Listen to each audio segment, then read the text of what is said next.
nagsulti man ka karon nga nagtuo ba ka nga ang Dios usara? Ang akong pagtuo sa mga apostoles.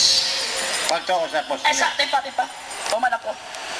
Ang akong pagtuo sa mga apostoles na nagtudlo nga usa lamang ang Dios nga mao ang Amahan, ang Anak ug ang Espiritu. Okay. Tipa. Tuman ako. So, kay ang pagtudlo sa mga apostoles usa lamang gayud ang Dios. Okay. Time sa lagi. Wa ko'y problema Kaya na. ko nakasabot. Ulat lang. Niya. Kay gitudlo man sa mga apostoles na usa lamang ang Dios, mo nang akong gisod kay ang pinakaunang nagtudlo sa Kristohanong pundok nga ang Dios usa lamang, walay lain ang Iglesia Katolika.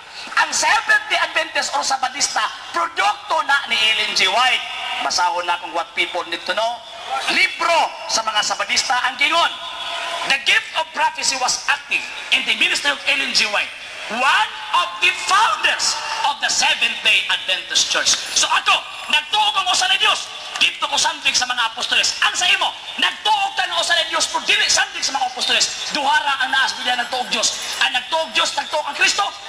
Iya ni Kristo, ug naapoy nagtuog Dios nga di iya ni Kristo mo tong demonyo. Ikaw nagtuog ka. Tama na. Wa ko mag-iyon nga explicar ka diya. Ang akong tuyo nimo tubag pagutara. Wa ka nga ang Dios usara. Iwali ang may balita tibok kalibutan sa tanang nasod. Ang tibok nasod pila? 230 ka nasod. Philippines is only one nation divided into three. Ang Diyos sa Israel, mao to'y giyon record sa Biblia nga ang Israel, the prince of the people of God.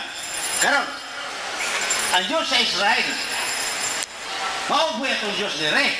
Kay, tibok kalibutan man, saan na may Diyos? Ang pagutana, ang Diyos nito ng Israel, Diyos ni Abraham, Diyos sa mga Rio,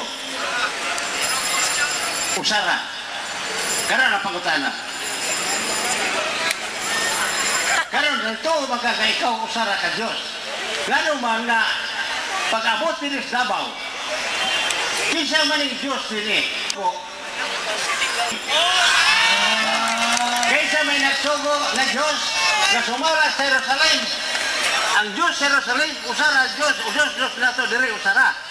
Ang Diyos sa Jerusalem nagsulti, kadili ka mo magkakaon sa unod sa baboy. Karon, ang isultihan ini ang iyang katawan. Katong dili katawan, pwede kaog baboy. Pan. Karon ang pagutana. Ngaon na magbaboy, nagtudlo na magkaog baboy. Niya. Bek, itudloy ko no.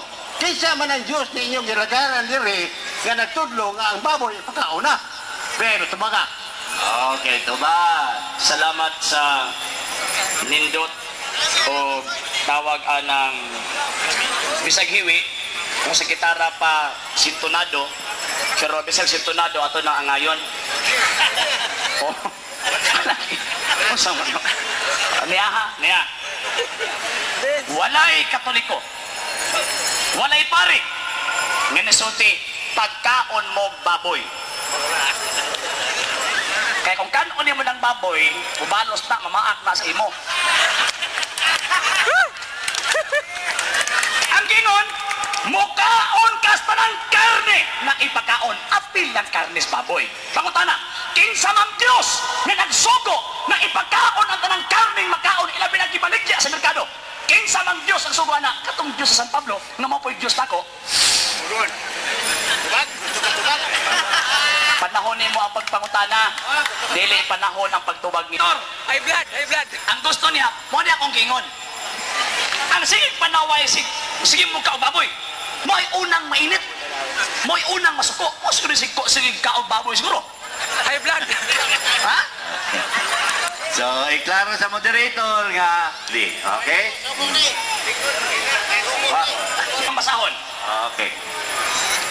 Ang gingon sa kay Biblia, o ng Korinto Kapitologist, verso 25, makahimo kamo pagkaon sa bisag unsang karne nga ibaligya diha sa merkado sa walay pag-agad sa inyong konsensya. Bisa ko no? Makahimo kamo pagkaon sa bisag unsang karne nga gibaligya diha sa merkado. Pangutana, gibaligya ba ang karne sa pabos merkado? Ano yung pangalan? Gibaligya ba?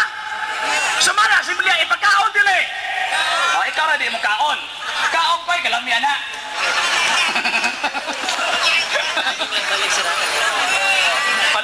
Sa hindi pa po nakapag-follow sa mga pages po natin, i-follow nyo po yung mga pages po natin, RJ Horolanciano II TV, Apolia Punto Argumento page, Kuya Apologies TV page, and RJ's Vlog 2022. And pwede rin po kayo mag-send po dyan ng Facebook stars. And also, sa atin po mga channels, sa hindi po nakapag-subscribe, i-subscribe po ninyo yung mga channels natin, Dalay Catholic, Apologies International Official, RJ Santo II TV, Kuya Apologies TV, and Barrio Kawayan Religious Forum. And pwede rin po kayo mag-send po dyan ng super sticker, super chats, and super thanks. And maraming salamat po sa mga kapatid at mga Katoliko na ulis pong tumutulong sa programa po natin. Maraming salamat po. Nang dahil po sa tulong at suporta po ninyo, ang programa po ito until now, andito pa rin po sa social media. And until now din po, nangangailangan pa rin po tayo sa tulong at suporta po ninyo dahil wala po kami magagawa rito mga sir, mga ma'am, kung wala po yung tulong at suporta po ninyo. Sa gusto pong tumulong, sa gusto pong sumuporta, pwede po ninyong ipadala ang tulong at suporta po ninyo sa pamamagitan po ng ating mga account numbers dyan po sa ating pong screen. And pwede nyo po kaming i-message sa ating pong page kung via remittance po yung ipadala po ninyo. Maraming salamat po in advance.